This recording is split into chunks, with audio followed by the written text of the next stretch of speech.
They call it Operation Ghost Town. Opposition protesters from Mali's M5 movement have set up roadblocks in the capital Bamako and in the cities of Timbuktu and Gao. The protest movement is spreading.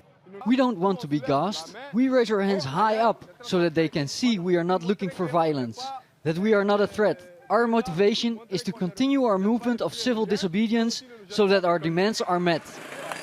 Moments later, police fired tear gas in an attempt to disperse the crowd. Demonstrators want to see President Ibrahim Boubacar Keita resign and the newly elected National Assembly dissolved. They accuse Keita of rigging the ballot, which was held earlier this year, in favor of his governing party candidates, many of whom are close allies or relatives of the president. To end the crisis, the regional bloc ECOWAS, led by former Nigerian President Goodluck Jonathan, says newly appointed constitutional judges should rule over the contested election results.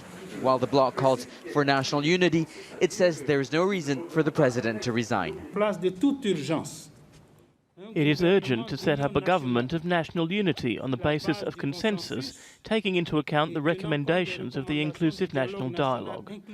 The proposals are for 50% of government members to come from the ruling coalition, 30% of government officials will come from the opposition, and 20% will come from civil society.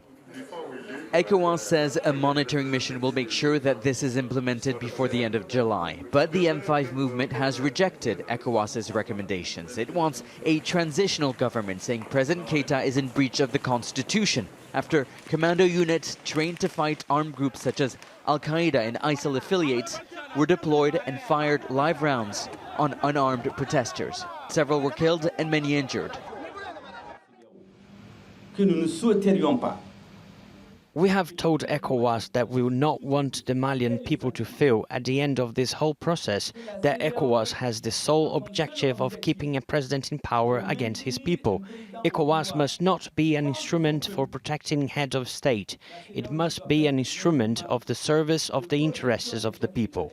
The protest movement continues to gain momentum. Those who support it say they've lost confidence in Mali's leadership. And President Keita is increasingly becoming isolated.